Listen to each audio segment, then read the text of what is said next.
Hey there. Friday, September 6th. Do you know what yesterday was? The 2 month marker. 2 months to the big day, November 5th. It's 11:02, 99.1 WDJY. 1490 will be joining us later. We're on America One Radio. And this is the day, right now, I hope, that we are. Oh, yeah, because we got a green light for it. This is the day we're live in London. Hello to everybody out there across the pond. It's up the middle, and everyone else on the Mastiff Media Network, which is growing. Even though yesterday was not the success it was supposed to be, we're growing. We're now on Instagram, on my personal. We added another one too. We kind of sort of use Chatter during the week when I'm alone because I have to do that from my phone. But if you're on the new social app, Chatter, um, that and now I'm brain farting. Look at me. That is coming along. We're supposed to be getting access to a desktop version soon, and probably by the end of next week, definitely by the end of the month, we'll be on Amazon Live and Mixcloud. So there's those. And yesterday I said was not as successful as what it was supposed to be because I did not get to WTAN because they weren't there. Most of what they do is automated, so there's nobody there most of the day. So I wasn't going to drive in, however long it would take to get to where I'd have to go. I'll fix the camera here and turn around and come back. So I wanted to be in person. I wanted to meet the people. And, well, I guess we'll continue to email like we're doing with 1490 and 99.1. That's Atlanta, for God's sake. Anyway, today, Spies Like Us. I feel right at home because I actually know a lot about this one, as far as like the lifestyle. And our suggestions came from one of our co-hosts who's with us right here. Blake Fisher from The Homeless Conservative joins us every Friday. Matt Deemer is coming. He'll be here soon enough. And he's representing the left. And I try to keip these two from, and I usually wind up being the one wanting to slug it out with somebody. At least, it's by the way, normally me. Let's be totally fair. It's normally me. I think if Kamala wins, Matt will, and rightfully so, go heavy towards her agenda. Not all of which I agree with. Well, depends if it's good or not. I mean, we don't really know what it is at this point, Yergs. We still don't. She still doesn't have a policy page on her website. 2 months out from the election. I'm going to point that out every week until she has one because I think it's ridiculous. Yeah. Oh God, I was just out front with the dogs and I don't know what the hell it is in my front yard. It's stones. So I don't know. I got zero scaping. But God, do my ankles itch when I come in. So we're talking, and this didn't even hit me. I know you're talking about the laptop when you said Biden is part of this too. Well, I'm talking about more than just that. I'm talking about even the guilty plea that Hunter Biden, to be specific, entered into with tax fraud. I mean, it's he got that money from foreign countries. I mean, that's see, that's not as big of an alarm for me because he's an international business attorney. Of course, he's going to be in Ukraine and wherever else. That's who his clients are. But he was getting paid millions of dollars for doing nothing other than giving them access to the vice president at the time. And that's where I go, it's not the same thing as these other things we're going to talk about, but it is all foreign influence on our politics. Like no matter which way you cut that part I agree with. Only paid to influence United States policy towards either of those countries. And sometimes it's not even our enemies necessarily. Like, sometimes it is, sometimes it isn't. But between, I mean, do you want to run through the list of them right now that we've had? So, here's what we're going to talk about today. First, Hunter Biden, and this is just in the order that you suggested yesterday. But first, Hunter Biden and the guilty plea, and because that's in the notes that you sent me for the suggestion. Yeah. Like, okay, yeah, that'll be fast. But then the next one was Russia's right wing influence on the current campaign. Well, and the next one after that, YouTube personalities specifically, yeah. Yeah. One of my favorites. I saw that when I did some research last night and this morning. And then the next one after that you suggested was the Chinese agent that was arrested within the governor of New York's administration. Yeah, obviously the last two have that connection of espionage. Mm-hmm. But you said, yeah, but Hunter also, and I never even hit me with like the whole laptop and that Russian influence and Ukrainian influence and whatever else. It wasn't, though. I mean, that was what we were told it was, and it wasn't. So I think it's at least interesting to me that, and I didn't even put Senator Menendez in that list, who was taking bribes from Egypt. Right, Egypt. So, we've got, in the last 6 months, we've had, a sitting United States senator convicted for bribery charges from a foreign government. He was for the second time. Now he didn't get charged. Yeah, second time he's charged. You would think we learned the first time. I realized I've been saying that's fascinating. And arrogant, innocent until proven guilty. However, in my opinion, if you're innocent or not. Well, in the criminal system, I'm fine with innocent until proven guilty. However, if you are a sitting United States senator and it even appears that you might have taken bribes, I think we go, nah, let's try someone else. I just think that. You know what? If that came up about me, unless I could prove that it was done by the other party, but if I did something legitimate that made myself look stupid, you know what, guys? I didn't take any money from Egypt, but I get what you're saying. I'm going to take myself off that committee. But these gold bars that I have in my suit pockets at home were stolen. I'm not saying he's in that situation. Were stolen in heist, by the way. I mean, it's really quite crazy how. And so, and he. And I don't get. He's on the National Foreign Affairs Committee or whatever that is actually making these policies. It's really crazy. And these are just the ones we know about. So we had that. We have Hunter Biden, who he pled guilty to tax charges, which we can talk about briefly. Because frankly, I think Hunter Biden is kind of an interesting character because in general, I don't care about presidents' kids. However, in this situation, let me ask you know my opinion because I've been saying it every time we talked about Hunter Biden. If his dad was not the vice president at one point and was not the sitting president now, would we know about this case? He never would have been paid the money.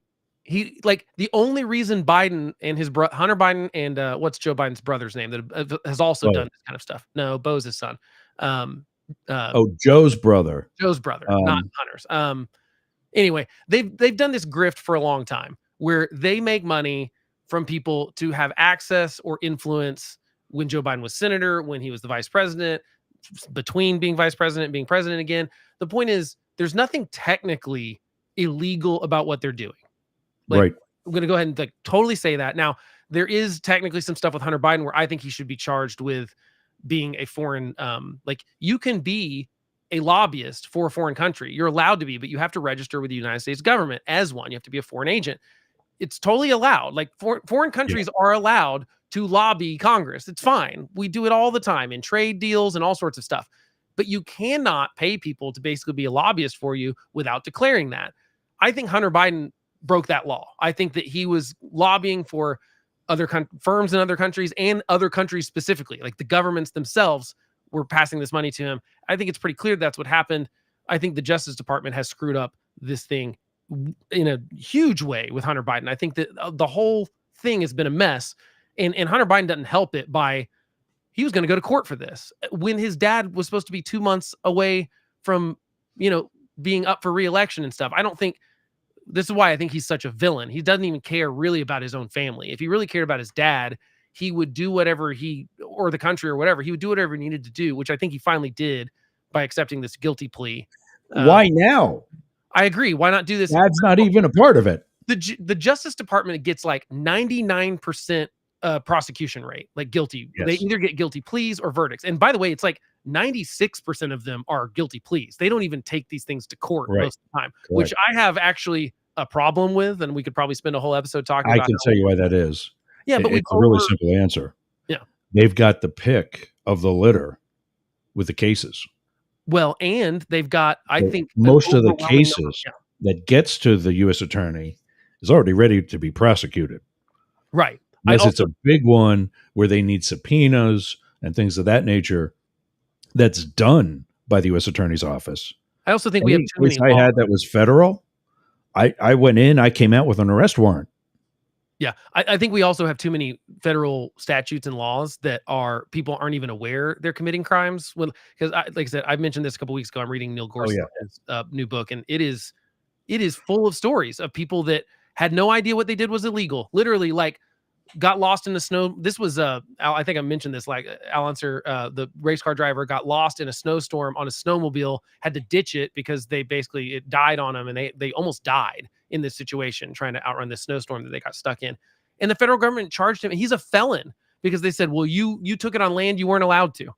And it's like he obviously didn't know where he was. He's in a snow. Like these are silly crimes that we are prosecuting people for, and we gotta talk about that at some point. However, I don't think any of the stuff that Hunter Biden did was not. Although I would say his gun charge was something that they never charge anyone else with, and so I think that's an example of a law we have in the books that we don't charge people with unless we go, oh well, we're gonna get in the news for this. We found the guy. Now we got to attach a crime to it. I think that's absolutely happening at the federal level. They're also stacking so many crimes on someone that they go, well, we could put you away for life for something as stupid as bringing back an orchid from another country you weren't allowed to and you didn't know.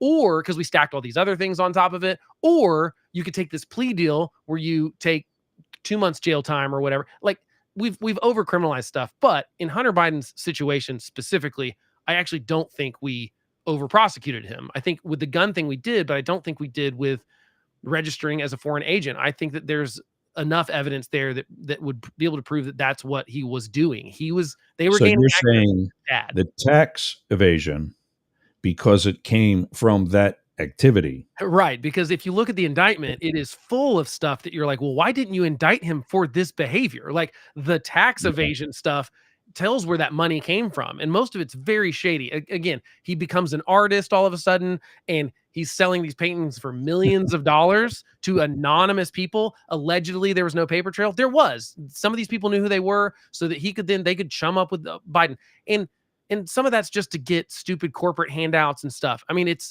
the point is, it's all gross behavior. I don't believe that Hunter Biden was like a spy for the Chinese government necessarily. That's not, but it's the kind of same thing as Bob Menendez. To me, these fall into sort of bribery. And to me, they've been trying to connect the dots, good, flat out. Right. They've been trying to connect the dots to Joe Biden, Republicans have in Congress to say, oh, he took money. So far, there's been no evidence that he took money. My point in all of this, though, is that I don't think he has to take money to get what he wants. He cares. Correct. I mean, and this is a part where I empathize with Joe Biden. He's lost a wife and a kid a long time ago in a car crash. Then he loses Bo, his son that, actually has his stuff together, to cancer. And this is, remaining one of two remaining kids he has, his one remaining son. And he's a drug addict. And I'm sure being a parent of a drug addict is unbelievably hard. I wouldn't wish it on anyone, obviously, especially an adult where you can't really control them. However, it's pretty clear that what Joe Biden wanted is for his son to be happy. And so Joe Biden gets what he wants by his son making millions of dollars and for doing nothing, essentially. So to me, it doesn't have to have a monetary value on it for it to be wrong of Biden to have allowed to keep happening.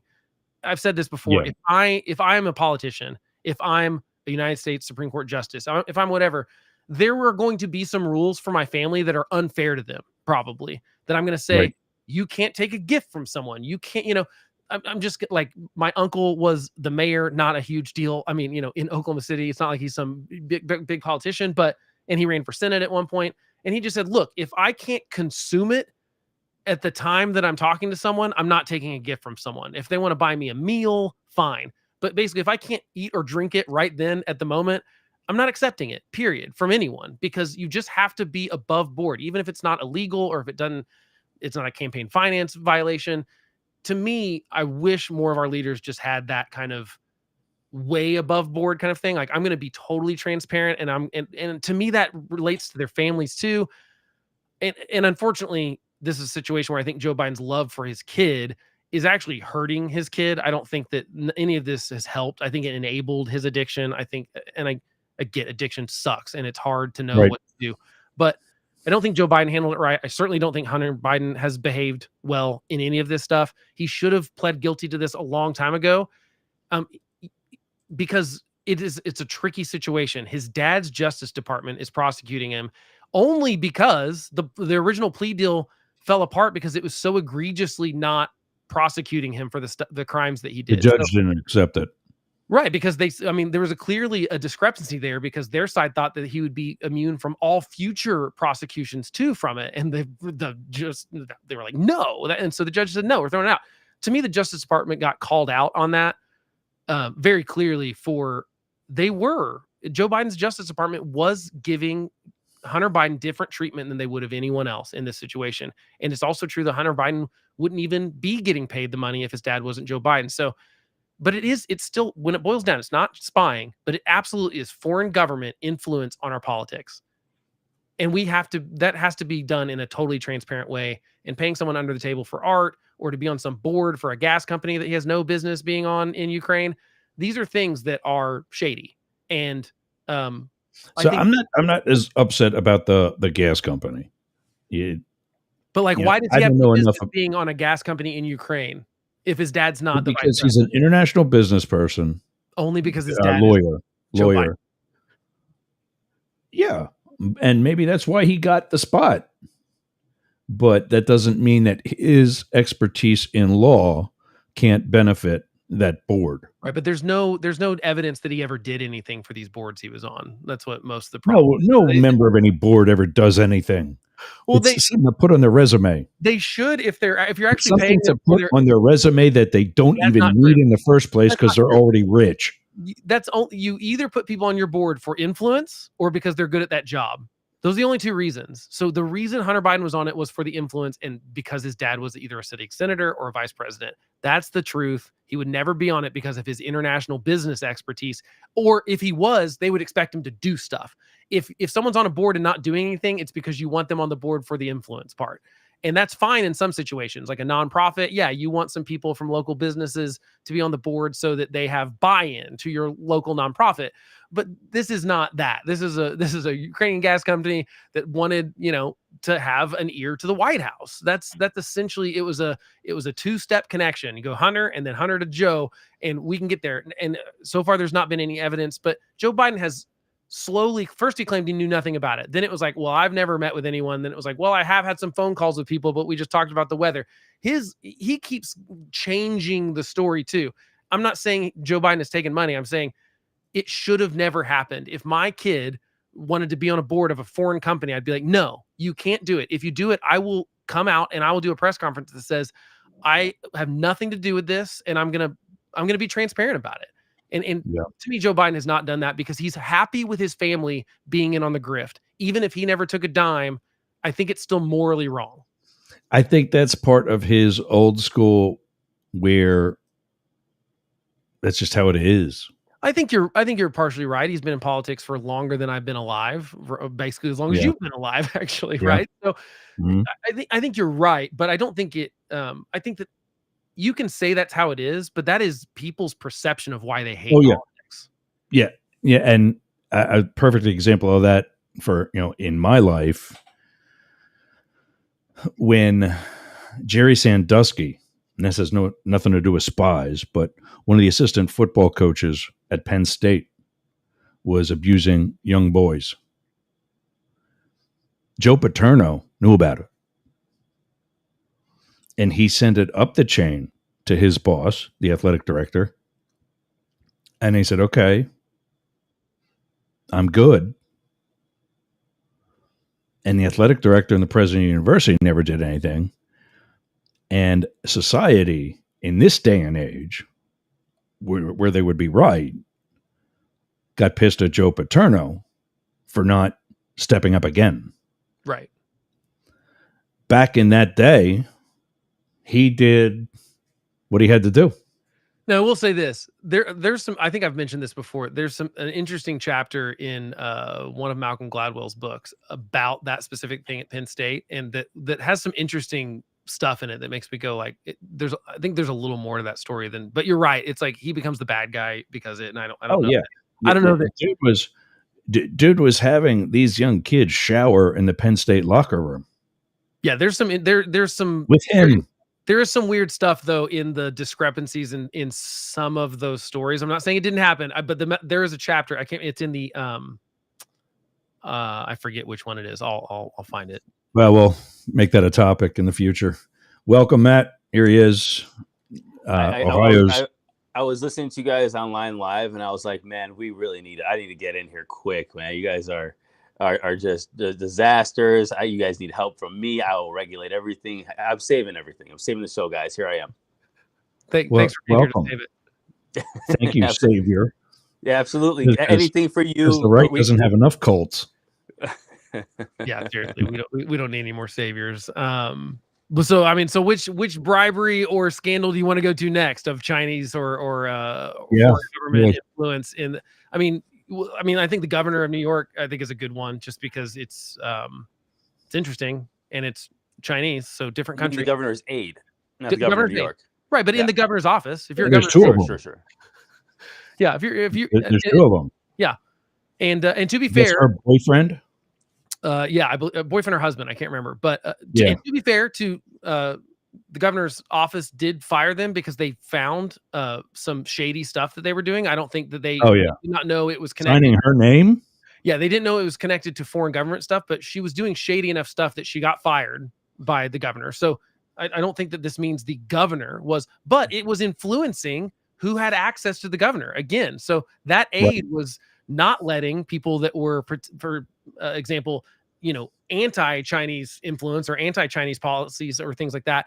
They were actually being gatekeepers and not letting those people in to see the governor, but they were allowing the people that the Chinese government said, you've got to let this person get in. So, sometimes all you need is a gatekeeper. If you can pay a spy to basically just be a gatekeeper for you and keep the people whose opinions you don't want the governor to hear, and you want to inundate them with people that are giving either whether they're lies or they're misinformation or whatever, you are influencing politics in a way that is, and by the way, this is in a state where in New York City, what was it last year that they arrested a bunch, they had a Chinese police station in Manhattan. Like set up as a business, and it was literally Chinese, the CCP police that were running out of it, and they were basically trying to find, either expats from China or people that were sympathetic to anti-Chinese stuff, and they were, taking them out, arresting them, killing them, stuff like they were doing crazy stuff. They're trying to shut down the voices of people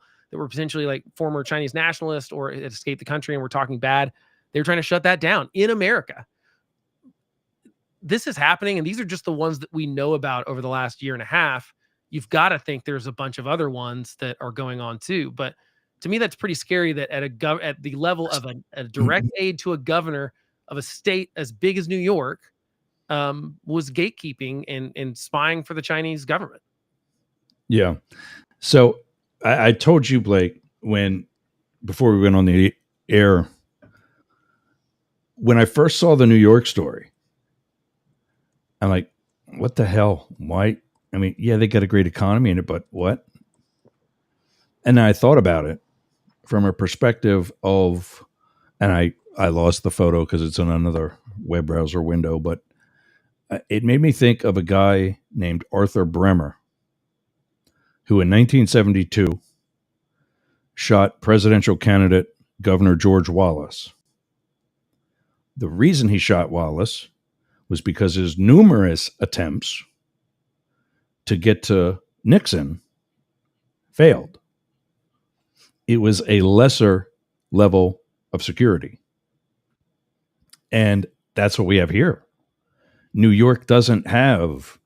state of New York doesn't have the level of background checks and intelligence and counterintelligence and counterespionage that the CIA and the FBI and company provide. So it actually makes perfect sense.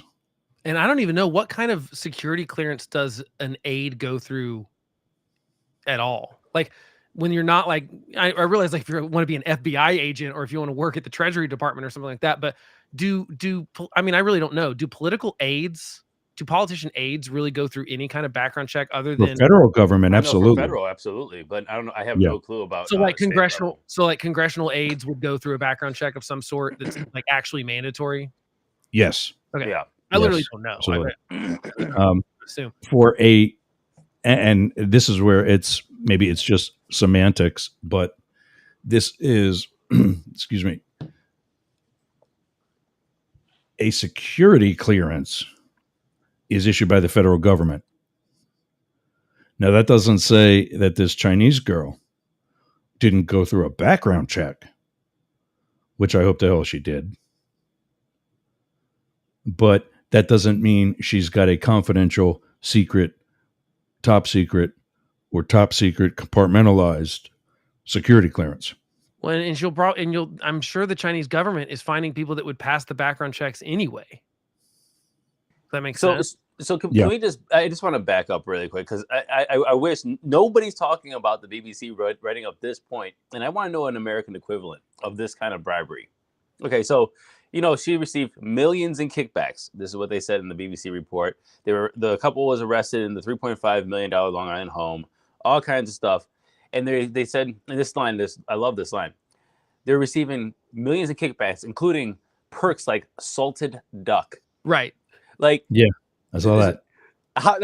How influential is this duck? They're like, hey, we're gonna give you some salted duck. You just gotta be a spy for us. It's like, oh man, that salted duck. What would that be? What? No, she didn't get that.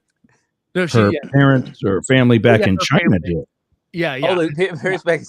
That's the thing. Yeah. That was the trick there, is that it was a bribe to take care of her family in China. So not only is she benefiting monetarily here in the United States, but like her family is benefiting and being better taken care of by the CCP than they would. Which is, by the way, how that happens.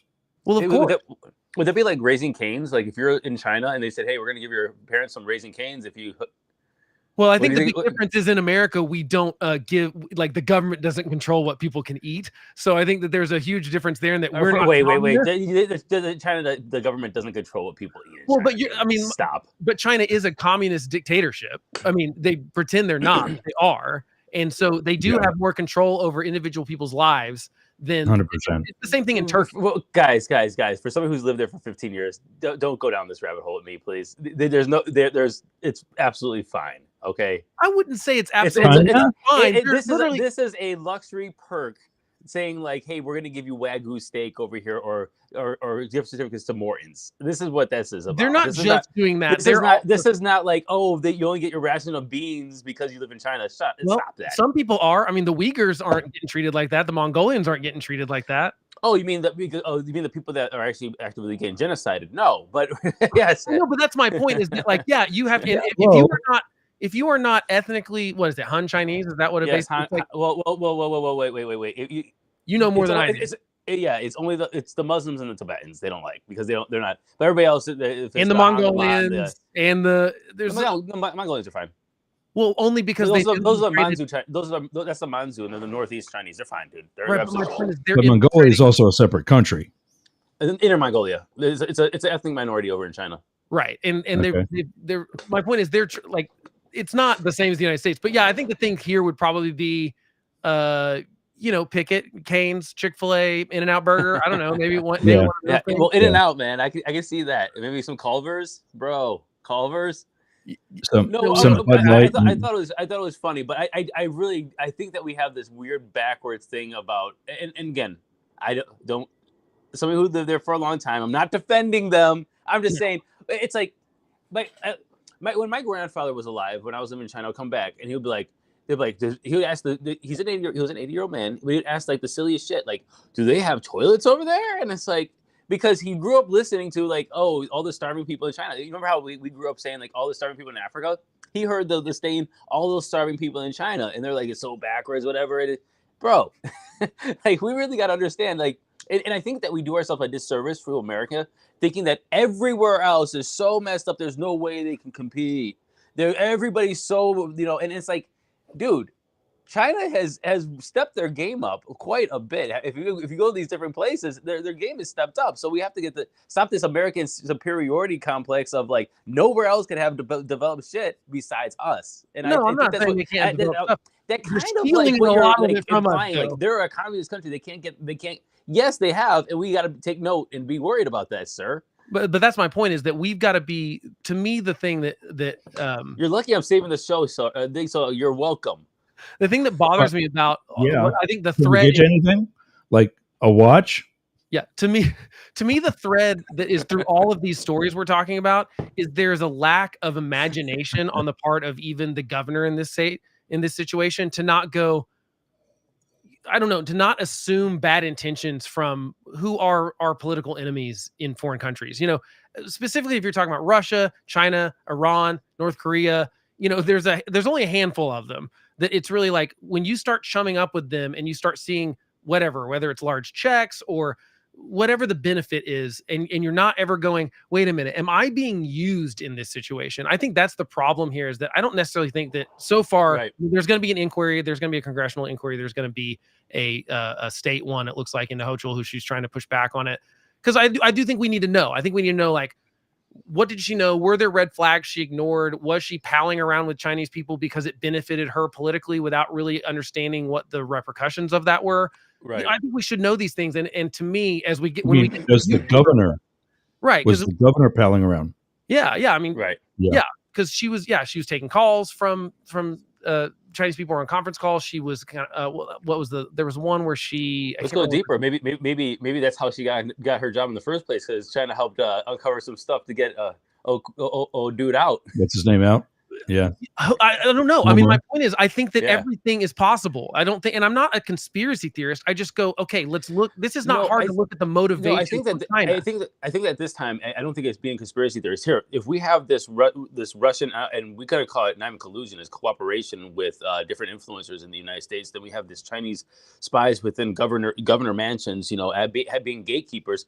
I think that it's very safe to say, and more and more is coming out about the interactions of these axes that are becoming allies between Iran, Russia, North Korea, China, and so on and so forth, that have completely, it seems, infiltrated a lot of different levels of not only our government, our civil society, and so on and so forth, that we might want to start taking a very close look at and be very cautious about. Then again, this is a slippery slope of xenophobia, racism, bigotry, and so on. But also, from a national security aspect, we might have to look at that. That also could be a plan of making us be very divided within ourselves, within the country. I don't know. But what I would say is that the revelations that came out in the past week should be shocking. Well, and this is just what we know about. We don't. These are just the ones that have been indicted and caught. I promise you, that's not all of it. I promise they did not shut down all these influencers. But let me in on that for a minute. When September 11th happened, Congress brought the CIA and the FBI before them in whatever hearing and bitched them out for letting this happen. And they turned it right around and said, this is your fault. If you would have funded us better, we would have been able to do this, that, and the other thing. And Congress was like, oh. So they did. From that moment, and this is almost immediately, from that moment, they stopped more than 100 attacks against the United States of a 9/11 proportion or greater during the Bush administration alone. We never knew about any of that. And really, I think that's how good our intelligence services are. Not that people don't get through. Rick Ames, Robert Hansen, and some other people, a lot of other people.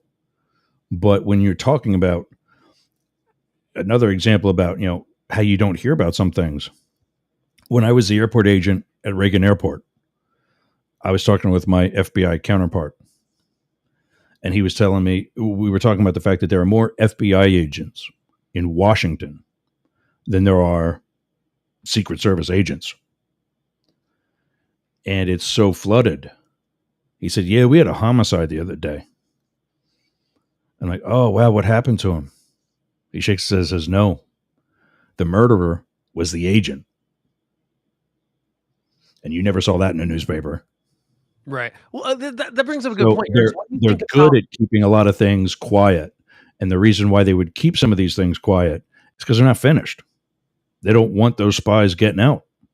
So this brings up a good thing that I think is worth talking about. So we talk about funding. I do think that the FBI specifically is pulled in way too many directions. I think that the reason the Yeah. FBI has had so many failures in the last 20 years specifically, or scandals, is partially because the federal code is too big. We give them way too many jobs. They're supposed to be doing anti-terrorism stuff and federal law enforcement and support local law enforcement when they don't have the resources for a bigger crime and stuff like that. So I think they're spread too thin, in my opinion. To me, one interesting proposal for reforming the FBI is to decentralize them out of DC.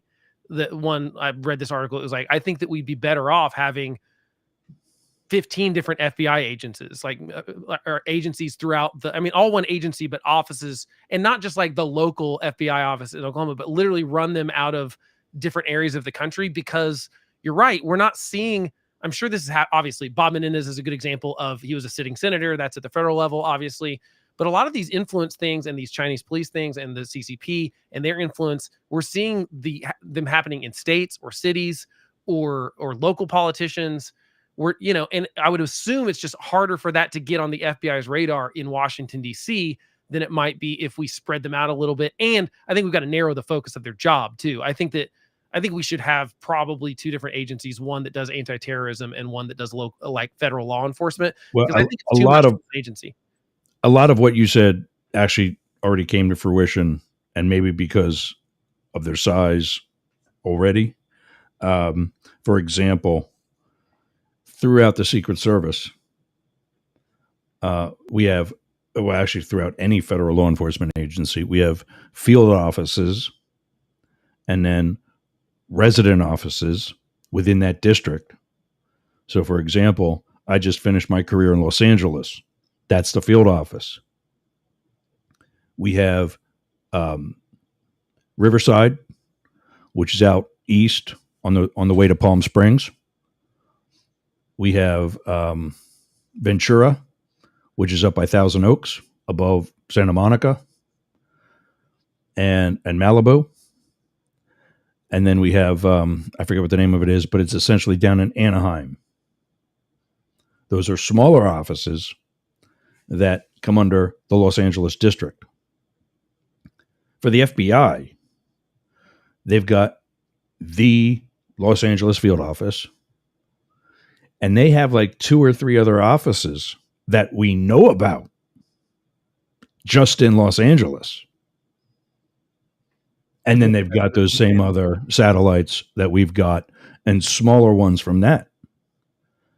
And as a result, from when you said about different FBIs kind of regionally, we have 8 or 10 assistant directors underneath the deputy director, who's underneath our director.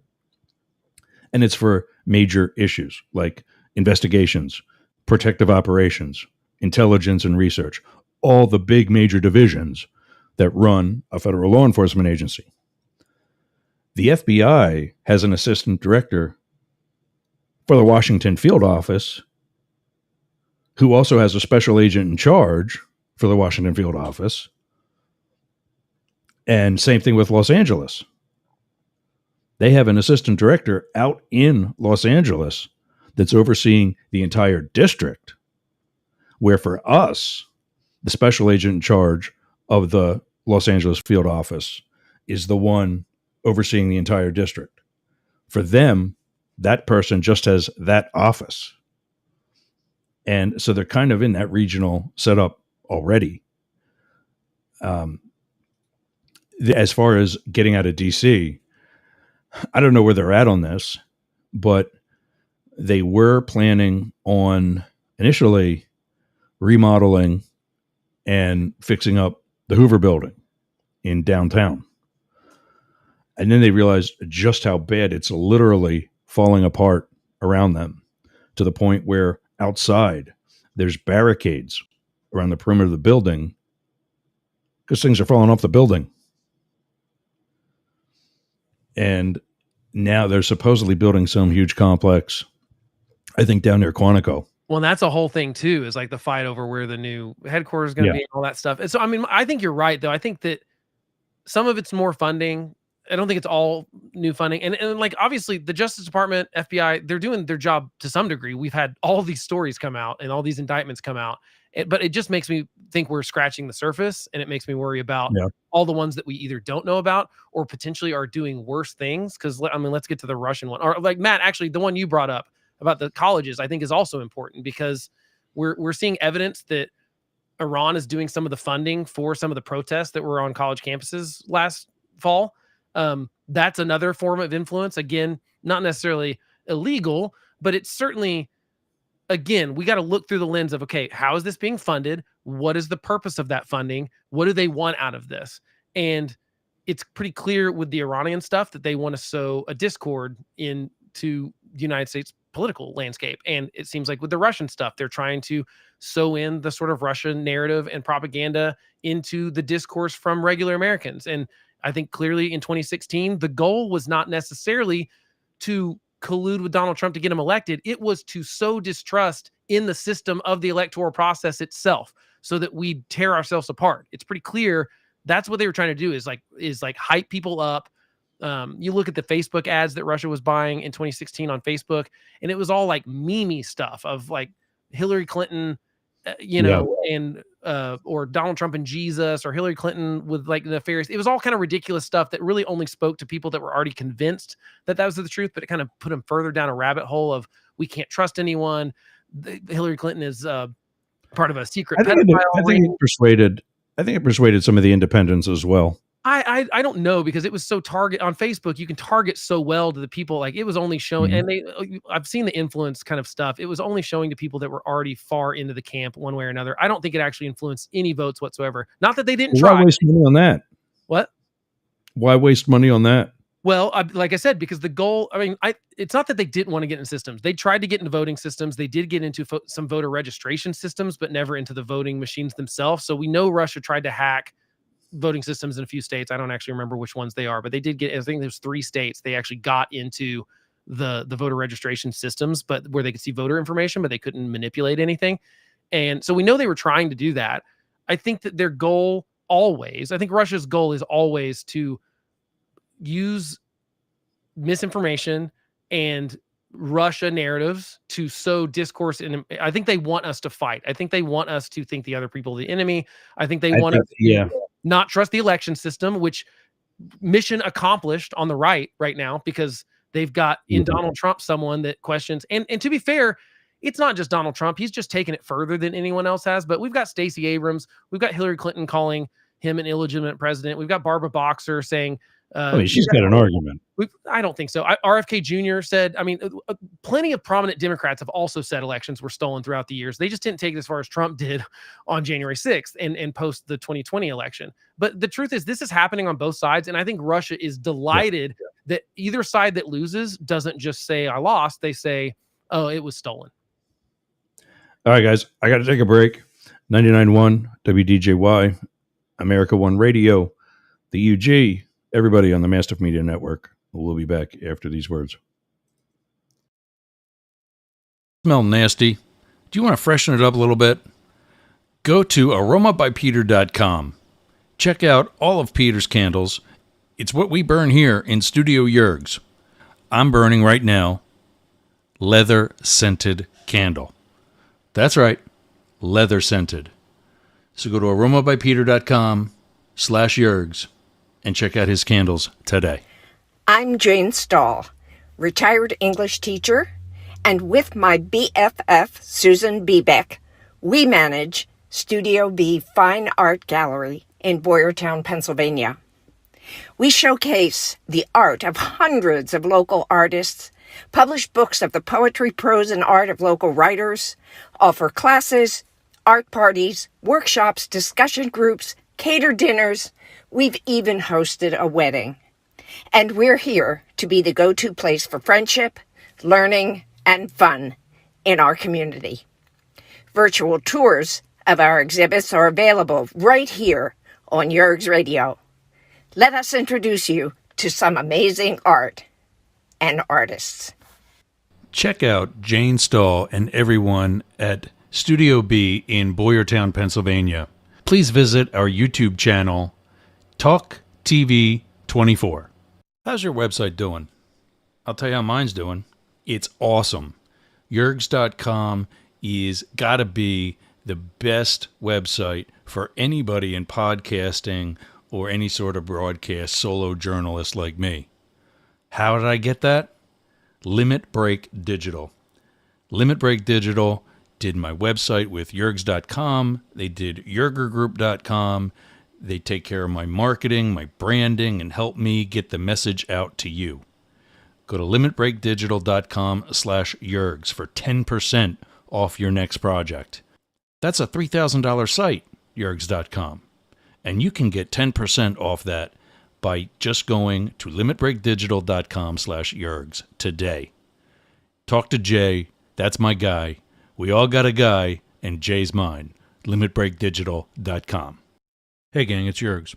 Right now, our country is about to embark on yet another controversial presidential election. I have an actual question, legitimate question, as a political scientist and historian by education. If you are a Trump supporter, I want to hear from you. I want to know what your appeal to Donald Trump is at this time. Please email me news, N-E-W-Z, at yergs.com. News, N-E-W-Z, at YERGZ.com. Thanks. Participants must be willing to provide their contact information, answer a series of questions, and then have their first name broadcast over the radio and social media relevant to Up the Middle.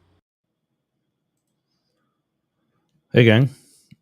Oh, take the commercial break thing off and share this. Have you noticed that all of AM and FM talk radio is nothing but conservatives and people like we've been talking about?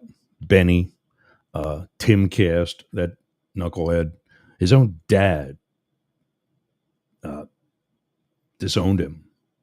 Well, if you are of a more progressive mindset, or if you're smart like Blake, who also listens to progressive stuff, check out America One Radio. It's a internet station that we're on right now that is focused on the Atlanta area. So we wanted to give the live commercial while we're also on WDJY.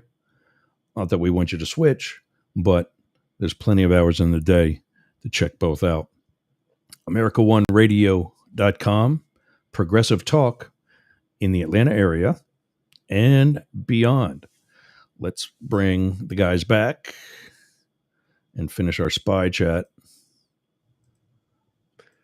At this point, we're so close to the top of the hour. I don't feel like we should jump into the Russia influencer thing yet. But you want to talk about the college stuff a little bit, Matt? Because I feel like that's I think important too. Matt. I'm sorry, what college stuff? What?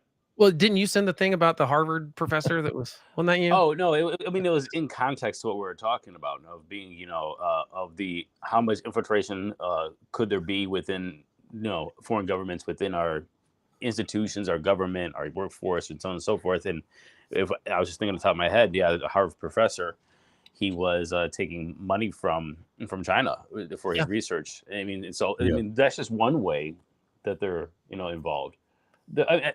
I think that we're spot on, just trying to figure out, like, how deep does this rabbit hole go, and how far is it? And a big way of people coming into the country is through universities, and those kind of kind of visas, a student visa that parlays into a job, that parlays into a green card, that parlays into citizenship, all being funded by, a foreign adversary's government. Right. Yeah, I think that's where we've got to me, that's the key. And we'll obviously get to the Russian influence stuff. To me, the most obvious sign that I go, wait a minute, is when there's tons of money being dumped into something by a foreign government. Because in the case of universities, there's a lot of it that's technically above board, in the sense that they are funding these, like, what is it, like the Confucius institutions and stuff like that at a lot of these schools. Some of that's fine, but at some point we got to go, okay, but certain countries we might need to be more skeptical about, and know how, like, what's the goal of this? The goal is clearly to influence people to China's position on stuff. It gets tricky because I go, I like being a country where we say we've got free speech and you can argue whatever you want. You could argue that we should be communist if you want to. I think that that's fine. That doesn't make you the enemy of our country. But if you're actually, the Communist Party, even though it wasn't a cool thing in the 50s, is an active political party. Of course, right. It's not, yeah, it's not like it was. Huge, but wait a few decades. Did you see who just won this past weekend in Germany? Right. A far right party kind of stuff. So, I mean, It is one of those things where I think you have to go, I think we should treat it seriously, let people have their arguments, but we also have to go, if you're getting paid by a communist dictatorship in the process of telling us this stuff, whether you're a college professor or it's a college thing, or whether they're infiltrating via student visas or something, to me, we have to at least look at that. A lot of times how they cover the trail on this stuff is if they're married, it looks like it's the spouse's money. And so they're not looking at why is this aide making millions of dollars? That's not the salary of a governor's aide in New York. Right. But they can make this look less like it because it's funneling through the husband's business or something like that. I don't know exactly. That's what burned Rick Ames. Aldrich Ames from the CIA. His wife was, wow. Well, and to be fair, kind of also Senator Menendez a little bit too. It was that his wife was actually kind of getting greedy with some of the stuff, and it was right. Yeah. I don't know why we didn't bring that up in the first place. Well, we did before you were on. We did. But we touched on it. So we're seeing influence in Congress. I was supposed to be the savior of the show. Damn it. We're seeing it in governorship. We're seeing it in false prophet. We're seeing it in businesses. We're seeing it in college campuses. So, like, this is the tip of the iceberg. This is in no way what we know now is everything. And I hope that the FBI and various intelligence agencies are doing their job to create cases against this stuff. But you got to think compromised as well.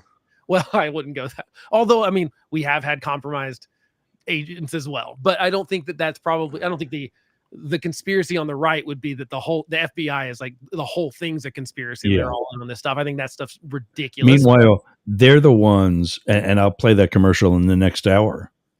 They're the ones that are doing all that. Well, and taking the money from the Russians. It's hilarious to me that I'm accused on YouTube all the time of being a paid plant by the Democrats. Meanwhile, the MAGA people that have millions of followers are actually getting paid by foreign governments. So Blake, I think that we need to do our due diligence. Remember we got reached out by Ross about a year ago to do this. Yeah. And next, we're on here like we don't know where he is, who he's funded. He's just this dude that used to work for, the Secret Service, and now all of a sudden he's, trying to. Who did I work for before that? Yeah. I don't know, dude. Where are you getting the money for that new microphone, Yergs? Maybe we need to be more puzzle mats. Puzzle mats with a high interest rate. But I mean, I do think that that's obviously a ridiculous example. That's funny, but if you're a governor or a Congress, you say I don't have a lot of juice. Well, no, I'm just saying I don't. If you were paying us $100,000 a week to be on here, I would go. Where is that money coming from? And no. Remember, he could be getting paid $100,000 a week, and he just reached out for more people that have because remember what his whole thing is to get other people's shows, put them on his channel, pump that out, and now we are all collusion, sir, and he's using this, and he could be getting paid. We didn't look into this, right? I didn't Google Mastiff Media LLC and see who actually is the. That's true. I have not. You're right. I have not. And that's actually new. In fact, it just this morning the No, you know what else placeholder is for new? the website Tenant Media just made went in live. 2022. It's true. Tenet Media was. What are you saying about 2022? He's saying Tenet Media was new too, which is the company that's indicted for the Russian spying stuff. So And that was made in Oh, 2022. nice. So around the same Yeah. time as Jurg's radio? I don't know. it's interesting because, Um, but I do think that once you see hundreds of $1,000s or millions of dollars coming in, like I said, to the people that are, by all accounts in these indictments, sometimes actually they do not know that they are working or getting paid for by foreign governments. They really don't. It's being funneled through another company. They think it's all above board. To me, just the sheer dollar amounts would make me go, there's just some wealthy guy. Like I said, I'm sure past the top of the hour, we'll get into the specifics of this one, but it does make me Yeah, go, we're gonna- everyone's got to be more on guard. Yeah. All right. For these two, you can get Blake, the homeless conservative, at Blake at thehomelessconservative.com. THC, How many I just times a week do you realized put it. something out? Sorry, say that again. How many times a week do you put a video out? I do one podcast a week, which is also on YouTube, and then I tend to do a few shorts, and I'm trying to start doing like one medium, 10-minute long video on a specific subject a week. Working on that. So, But you don't live stream it, it's all pre-recorded. yeah, it's all pre-recorded right now. I think I will start live streaming in the near future. I just haven't quite pulled the trigger on that because I am a perfectionist and sometimes do these shows twice before I actually release them. Yeah, you get good at it when they're live. Yeah, I You're might not good at need it. that pressure cooker.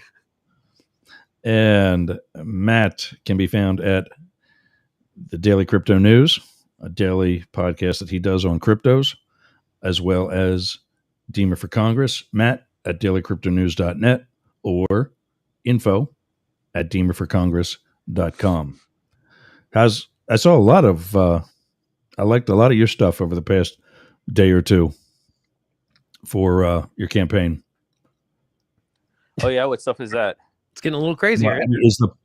Is the party finally throwing you some money now that there's all this other tension in the? No, I am the master of. See, you I think we all can relate. When you grow up with nothing, you learn how to put things together. That doesn't, And people who grow up with money just throw money at things. We're working with what we got. You're using duct tape and baling wire, right? I mean, that's the way. Bubble gum. Yep. All right. Foil. 99.1 100%. and America One Radio. We're going to be saying goodbye to them in a few seconds. We'll see you again next week. We'll see 99.1 on Monday, and in a few minutes we're going to. Oh, I got to start that. Hey. There it is. And now, this guy on alarm clock. 1490. I do. I got this big clock here now. Look at this. That pink bar. I don't know if you can read it. Yes, Number 6. I can read your pink bar. Yeah. Well, it's that because it stands out, and it stands out, and but it's not too bright. Imagine if you're a foreign government and you're trying to infiltrate the United States, and you got all these influencers, and your influencer was constantly late switching radio stations. Hey, you get what you pay for. It's a lot to do by yourself. Yeah, exactly. Buy me a foreign agent producer. Yeah, Putin back there just going, damn it, again. Oh, that's too good. Buy me a foreign agent producer, and we'll be right on time. 12:01. Welcome to 1490 WWPR, Bradenton, Tampa Bay. In our first hour, well, in both hours, we're talking about Spies Like Us. In the first hour, we did pretty much the governor's office of New York, threw in a couple other things, and we're going to be getting more into the, let's see which one. Our colleagues, the influencers. Do you like, what's that? Let's not call them colleagues. We'll say they're in the same industry. Yeah, exactly. That's what I was just going to ask. By the way, Blake, I was listening to. Hold on one second, Blake. I was listening to your episode 56. RFK Jr. isn't conservative. Was your mic on? Was it not? It sounds like your mic wasn't on for that video. Oh, I got to check that out then. Just The FYI. Okay. Okay. Sorry to cut you off, Jurgs. that's fine. That's all right. I'm fixing my camera I gotta check that out. I could have for a radio show. I'm fixing my camera for a radio show. Putin again. Jurgs, what are you doing? Get to the propaganda, Jurgs. Yeah, right. Yeah, so this one's pretty just fun. the hell that's my life. So the other story, I don't know if I had. Oh yeah, here's some of the photos. Here's my favorite. This guy's such a tool bag. Which I like, but you keep saying I look like him. I'm not exactly enthusiastically accepting this as it doesn't feel like praise. He really doesn't though. I really don't feel like I look like him. I don't think that he looks like Benny Johnson. I just think that I just think that the hair, the wave, and in this photo, it doesn't do it justice. I feel like even the hair doesn't quite work, but either way, I'm happy that he's now the one that's getting caught up in this Russian thing, even though I don't pay attention to it at all. There we go. Yeah, if you're watching, here's Benny Boy. Like that guy here, I'll try to turn my profile and do. Yeah, what you got to do. I'll see if I can bring up his. See it a little bit there. Yeah. Okay. Well, I don't feel like I look a lot like. I mean, we're both like white dudes that are very generic looking, maybe, but that's kind of the extent of it. There you go. Oh, see if you can make this face. Like if you put me and him in a lineup, I would believe that a stranger of a different race would be like, I don't know, they just look like white dudes to me. Have I told you that? Can you make that face there? I don't think so. I will not. Oh, look at that. See, here is, wow. And he wonders why that he gets accused of being what I've been saying these people are for a long time. Russia's bitch. Well, I don't even think it's that so much. I think they're just grifters. I think what's interesting. Okay, well, let's tell the story first because I think we need to like set the table for what happened. Well, I mean, but for my point, and then I'll let you take over. Yeah. New Trump assassination video shows Secret Service let assassin shoot Trump. Yeah, I don't really, dude. I think it was incompetence. I think that we can always blame incompetence before we blame ill intent. The thing that comes to mind now is that bit that William Shatner did on Saturday Night Live when the bit they did was he actually was William Shatner at a Star Trek convention. And all the Saturday Night Live members have like Spock ears and uniforms and so on. And his speech to the people, he goes, "Get a life, will you? Yeah. You still live in your mother's basement?" That's Benny Johnson. His big studios in his insulting. basement. Yeah, but here's the thing. Okay, so before I set up this story, I've got to tell one story real quick because it has to do with me being a generic looking white guy. Story to a story. Just real quick. Okay, so time up button. Get ready, Jurgs. I was in college for audio production stuff, so I'm in a class full of a bunch of white musicians for the most part. We all kind of have similar hair. We look kind of similar, and we have a substitute teacher at one point who was. I believe he was Korean actually, but actually like a foreign person here at the university working and teaching it. And so he's calling roll. He was there for like a couple weeks too, because our teacher was on their honeymoon or something. And so like he kept getting us confused. And finally at one point he was like, "All you white guys look alike." And I just thought it was so funny to hear that from this guy from Korea. So anyway, we do kind of look alike. There you go. The story push your hair in the other direction. Yeah. Push your hair in the other direction. I can't. It doesn't. I've got a cowlick. It doesn't go another direction. Oh, okay. This is the one way. I mean, he kind of does too. Yeah. So this whole story is that the short version of the long story is that there's this media company that was, as Jurgs mentioned, founded in 2022 called Tenet, and they are supposed to be this, anti-establishment, right wing sort of media company, and they basically pay for other people's content on there, and they pay for people to create content that they rebroadcast and stuff, whatever. So the problem is that they are basically funded by the Russian government, RT, and so, but secretly. So they know it. The owners of Tenet Media know it. But what they're doing is passing money through Tenet Media via this alleged guy. Wait a minute. The owners of Tenet Media know? Yes. That they're Russia's bitch? Absolutely. Yes. That's what the indictment is about. They've been arrested for not registering as foreign agents. So they know it, but the influencers they paid did not know it. So the indictment makes clear, and the FBI has made clear, and the Justice Department has said that the individual influencers were not aware of where the money was coming from. However, let's get into some of the details because I think they matter. So allegedly, there's this guy named Edward Grigorian, who's this French billionaire, apparently, who, of course, there's no paper trail for whatsoever. Like, you can do a Google search, they don't exist.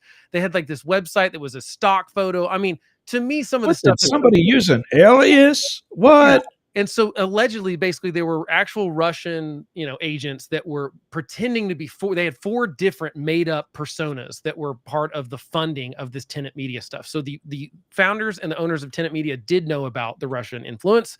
The other influencers did not, that they paid. So the people like Tim Pool and Benny Johnson and stuff were not aware, and the Justice Department said as much. However, there's Tim some really Pool is the other one too. Right, Tim Pool is one of them. So here's the problem, though, that I have with it is that, again, we spent the last hour. 6 of them, Yergs. Yeah, we spent the last hour talking about how, hello, do you not understand that there's something fishy going on here? They were getting paid up to $100,000 per video for one video a week for some of this content, and they all claim that they didn't actually do anything that they wouldn't have done otherwise, as far as they had full editorial control over everything, which I believe. But the problem is that these people already have Russian sympathizing views on stuff, and so Right. they're very likely to say yes. If I don't know. You're right, but let me back up there. I think that they were actually dictating and directing some of the things that they were saying in these videos. Like, for example, one of the allegations in it was, make sure you're retweeting and promoting the Tucker Carlson Russia supermarket thing. Right. But my point is, I think they would have done that anyway. Which, by the way, if you actually had your mic went out, Matt, I think. Me? No, Matt's. It looks like he froze too. I just can't hear you anymore, Matt. I don't know what happened. Yeah, we can't hear you, bud. But if the actual money that he said he spent for groceries in Russia, which was low for us, that was like a month of Russian salary. Yeah, Matt, we lost your audio, bud. He can't hear us either, so I just texted him that. So, yeah, no, you're right. And like the Tucker thing was ridiculous. My point is, these people are already hacks. And here's the other weird thing that here's the weird thing to me that should have been a red flag is these people. And so by the way, some of the influencers are Tim Pool, Benny Johnson. Hold on, I've got the list up here. I'm trying to remember who they were. Let's see. Hold on. Do you want to share screens? No, because it's just my notes. It's not, so I can't. Okay. Anyway, it's several people that are all like, they have hundreds of thousands, if not millions, of followers on YouTube and podcasts and things like that. Sorry, here it is. Yeah, Tim Pool, Benny Johnson, Dave Rubin, Lauren Southern, who I have not heard of, Taylor Hansen, not of Hansen, the brothers of Tulsa in the band, Matt Christensen, were the ones that are they're not actually listed in the indictment, but we've connected dots here, obviously. So the problem that I have with it is that this is a group of people who, some of them, not that I pay attention to all of them, but you showed that screenshot of Benny Johnson's conspiracy kind of nonsense. Everything for these people is a conspiracy. Everything is about Democrats being paid off for all this stuff. The excuse for everything is always that someone is in on it and they're being paid the big bucks to do the thing that they're doing. It happens to me all the time on YouTube. Anytime I say something negative about Trump, I promise you, I will have a comment that says, you're just paid by the DNC, or you're taking money from Democrats, or you're a secret liberal. There's always a monetary accusation that comes from this crowd of people on the MAGA side. To me, what's so obviously hypocritical about it is that they are the ones cashing in. Take away the Russia part. They're the ones cashing in on the MAGA thing. The whole thing's a grift. I mean, you look at just even like Trump selling NFTs and sneakers and Bibles. And then you go down to like every right-wing influencers that's gone all in on the Trump thing is because of money. It makes you a ton of money right now. It's a grift. A lot of people are doing it. it's apparently the MAGA crowd is very susceptible to this. Can I jump in here and let's just talk about money real quick in politics.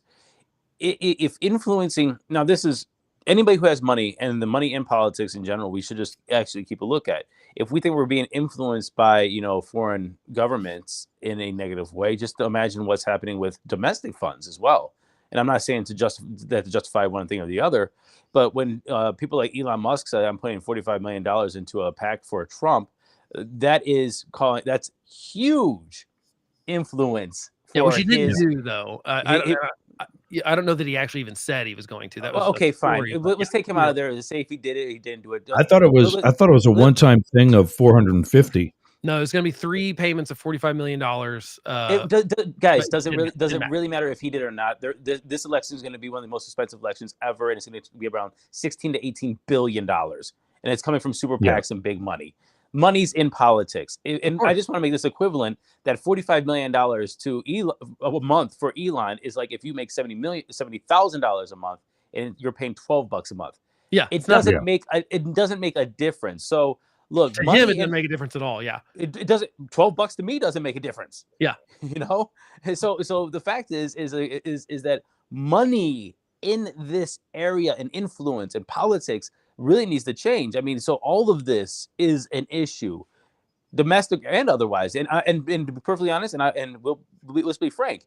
If we think that this huge money in politics is going to benefit me and you, and not for their interest, you're mistaken. Just because it's domestic does not mean that it's benevolent. You're right. However, I will say when it comes to people getting paid to be on YouTube, like take away the Russian government part of it, there's more money in being all in on the Trump thing on the outrage side than there is in being someone like me. That's just the simple fact of the matter. Like if you want, and that's why so many people have gone, I mean, Tucker Carlson has gone all in on. Now, I also think he might actually believe it now. I think he might be that far. I mean, it's kind of weird, that transformation that's happened with him, but it's definitely not. Is he one of the 6? No, he's not. They use no, he's not actually, because I think that he probably already I think there's probably already something else going on there directly with Tucker. I mean, that whole Russian interview thing was so off the wall propagandistic that is that a word? I don't know if it is, but either way, it was so obvious. I'll take it. I know what you're talking about. That he was basically spewing, and whether he was I think most of these people are useful idiots. I think that's most of what it is. Most of the people are useful idiots because it fits their narrative. My point is that these are the most influential people in political media right now, which to me is crazy. Tucker Carlson had a guy last week on his show that claims that Winston Churchill was the villain of World War II, and like just glosses over the fact that Hitler existed and what was happening there. That he's basically got one of the, I think it's a top. It was the #1 podcast last week. At least that episode was. I don't know where Tucker Carlson's is normally because podcast ranking's kind of weird and hard to know. But the point is, lots of people are listening to Tucker Carlson, and he's absolutely spewing nonsense. He's having guests on that spew nonsense. I think that I also think that people saying like $100,000 is abnormal. I really don't think they. Look, it's a lot of money, but I don't think it's not normal if you have a reach and an influence for people to start trying to pay you for your influence. It's a lot for one video. Not really. Tim Pool has 1.5 million followers. If you're Tucker Carlson, you're going to pay him $100,000 for a video. Now, we might be saying maybe it's too much for Tim Pool, but I mean, just looking at Joe Rogan's latest contract, he's getting paid around $800,000 per week. For his episodes. And yes, he is Joe Rogan. $800,000 a week. His new contract is for $200 million, and I think it's over 5 years. So that's $40 million a year, and if you put that divided by a week, it's about $800,000 a show. I mean, so there's a lot of money in this for being influenced, and so I think that it's just we don't get behind the curtain enough. That look, I know many people that make podcasts, and make podcasts and YouTubes that got $40,000, $50,000 for interviews.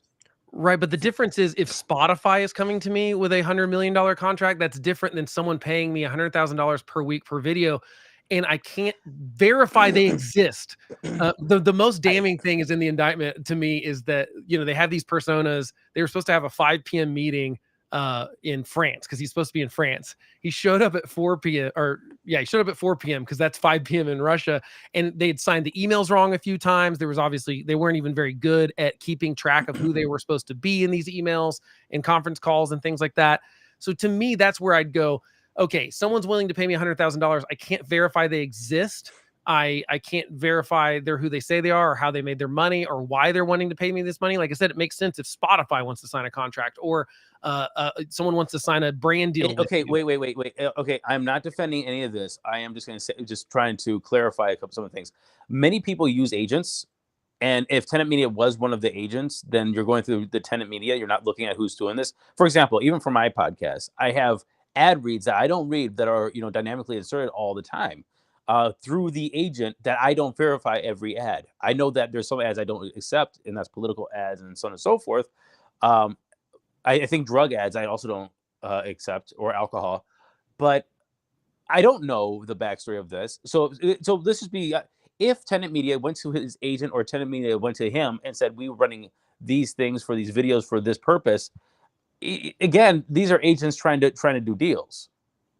Yeah, I just think that if you are doing politics specifically, and I think people should, this goes back to, I think we should be a little more skeptical, and that does go down to the individual at some point. There were apparently a couple people that did say no to stuff because they were like, apparently this is too sketchy. It doesn't make a lot of sense. But obviously some people did do that due diligence. Who, you never said, who are the 6 that...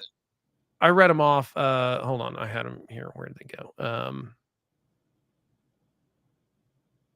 I keep losing because now I've got this article up and I've lost the list, but I'll try to find that while we're talking about something else. But yeah, and they're not named. They're basically, it's like persona number 1 who has X amount of followers on YouTube. So some of this has been not only sort of investigated, but also some of these people have come out with statements to say, like, I am person number 1 and I didn't know about this, because they're trying to get ahead of it, obviously. And they were also interviewed by the FBI and stuff. And like I said, they've been cleared. Well, I guess it's kind of time to go to danbongino.com. They've been cleared. No, he wasn't one of them. But hold on. Oh, okay, does Danny Boy not matter? They are. The Russians don't go to him. Tim Pool, Benny Johnson, Dave Rubin, Lauren Sutherland, and Tyra Hansen, and Matt Christensen. Yeah, those were the 6 people that are named in the indictment, not as criminals. Keep in mind, I want to say again, they are right. The Justice Department is saying they didn't do anything wrong. They were not aware. They've interviewed them. I think they cooperated and stuff. My point is that I think these people would have spewed this kind of nonsense anyway, because for whatever reason, the MAGA right has gone all in on defending Putin in Russia. Doesn't make a lot of sense to me, because it's very obvious that Putin does not have our interest at heart. I think that there's another issue as well here. So again, I'm not defending this at any way. Fine. I get it. For devil's advocate, that's totally fine. I have to keep doing this as well for plausible deniability in the future. But being a creator, we're all creators. And I don't know about you guys. I have been offered a lot of money to do different things, for ads and stuff like that. And you know what? We'll run your ad, sometimes. Obviously, sometimes. And yet you still came to me anyway. God love you. But it was those guys that you sent to my house that said, do it or we'll kill you. Well. Yeah, that probably helped, yeah. That definitely helped. No, but... I don't know what you're talking about. Right. But I think there's another bigger issue as well, is that we have an erosion of not only traditional media, but also people are looking at these influencers that are actually just actors. And I don't care if you're a podcaster or whatever, you're creating entertainment in a show. You are not a journalist. You're not the media. You're not a fact-based, and you have no obligation to be. But people are looking at this. I got to jump in there. So even us. Don't believe what we say. But that was my question earlier that we didn't hit when I said about our colleagues. Yeah. Are we influencers? Just yes or no?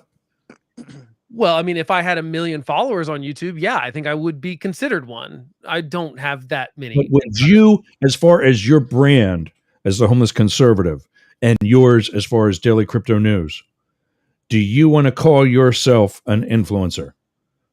No, but I do have influence. Yeah, I would. Yeah, I wouldn't call myself an influencer. I think of influencers more as like the Instagram kind of thing, and I think of it more of they're influencing trends and stuff like that. I'm just trying to present what's going on in politics. I want to be as fair and fact based. Well, again, there's no reason But anybody should isn't listen that to what you. journalism is? But well, no, it isn't. Blake has no. First of all, Blake has no obligation to tell the truth. True. Blake has no obligation to do due diligence and get the facts on both sides. He Yep. has no obligation, and he has, and honestly, he's not getting paid, nor does he have the time to call and double check and triple check his sources. He doesn't have deep throat on his his burner phone. You have no feed him idea information from the. Yeah, Wait, exactly.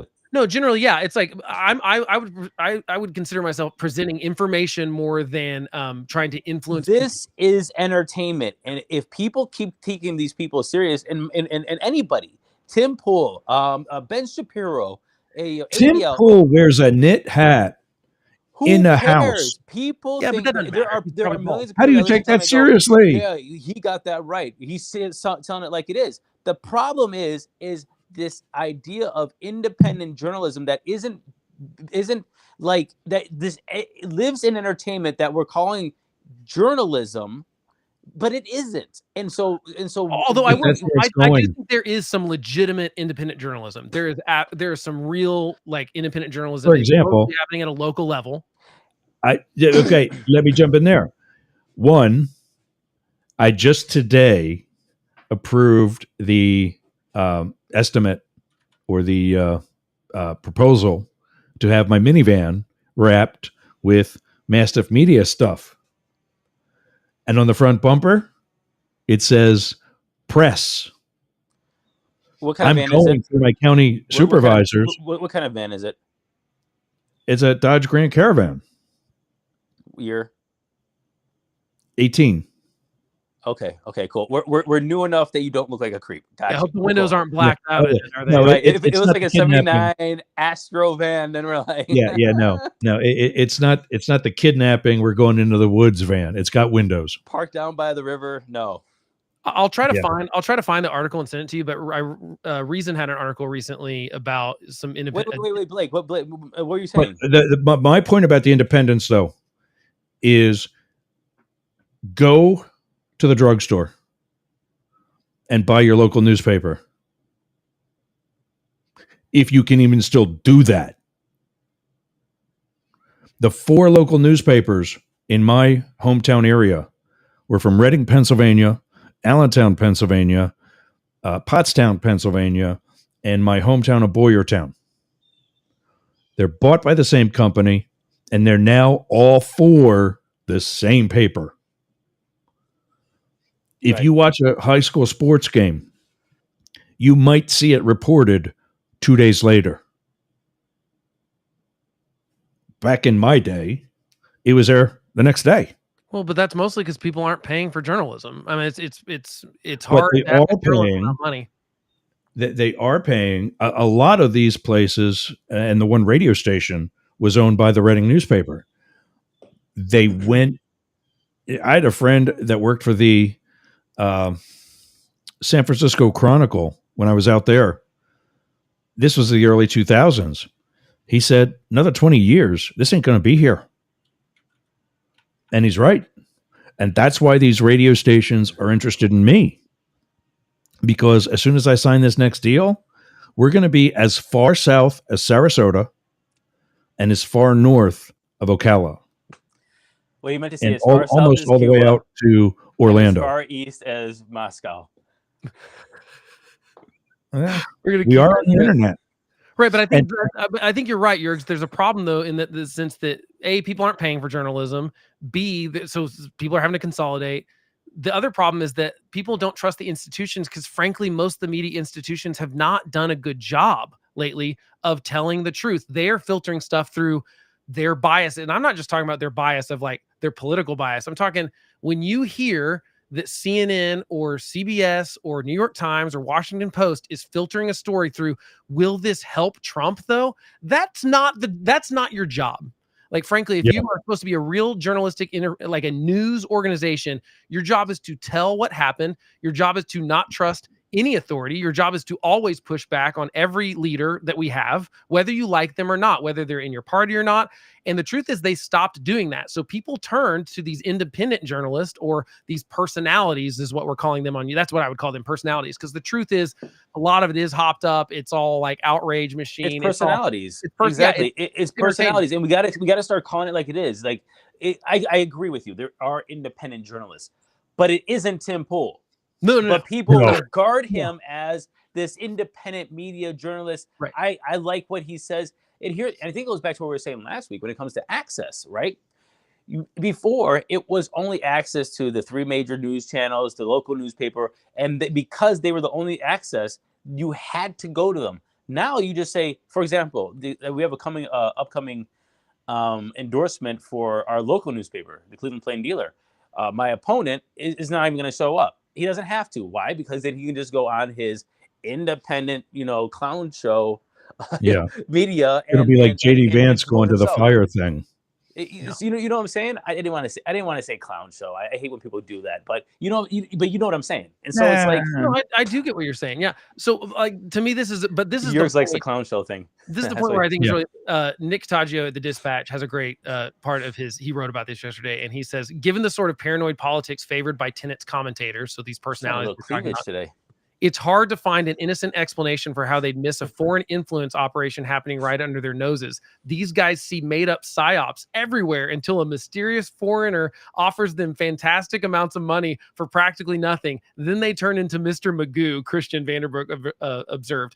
I think that's exactly the point here, is that there's these 100%. People, they spin these conspiracies all the time. Everything's a psyop. Everyone's paid off, blah, blah, blah. Meanwhile, they're the ones taking money from a foreign government. That's a good point. Without even realizing it. And that's why I don't necessarily believe that nothing ever went off in their mind. For as conspiratorial as they are, the fact that they couldn't see under their own nose what was happening is a little unbelievable to me. And you said Benny Johnson is one of them? Yeah.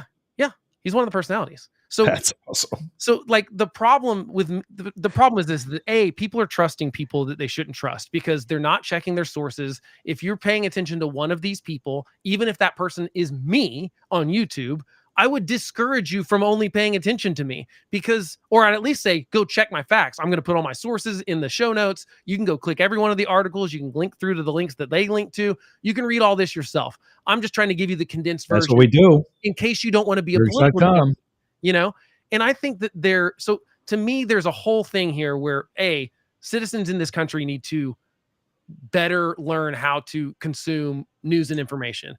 But the problem is we are rewarding the bad behavior. We are rewarding the outrage thing. We're rewarding the conspiracy theories, especially on the right. So yes, I think that we're rewarding them, but I don't think that it's purposely rewarding. Here's the thing, is that this has become entertainment.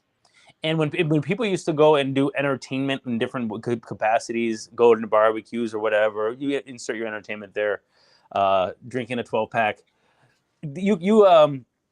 Now you're going to YouTube and putting in Benny Johnson, and now I'm talking about I'm being educated and entertained too. I'm educated. Yeah. Let me ask you a question. I would say it's more like religion.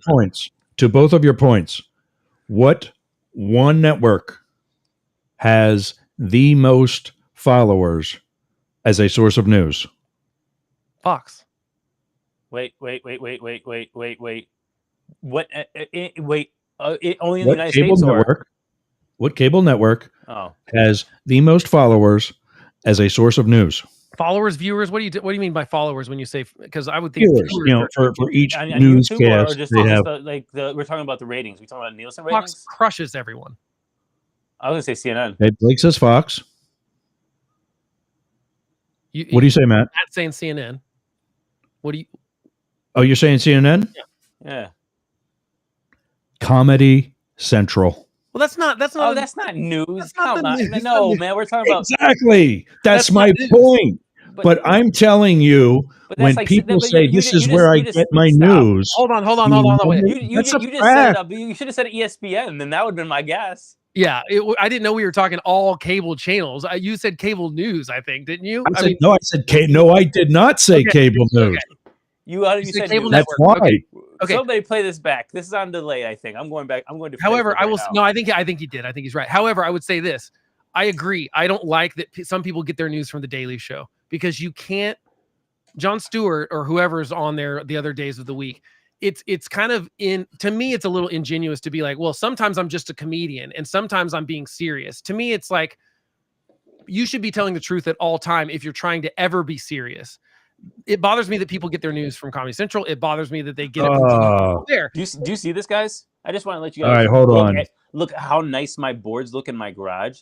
Like that's well taken care That's of. good. I just want to let you guys know. Hey, that. I will say this, Yerks, though. But does the Daily Show get higher ratings than whoever took over Okay, Tucker? so I'm wrong about this, and I got to find out where I got that so I can cross-reference the two. But according to this entry from Good Morning America, are you serious?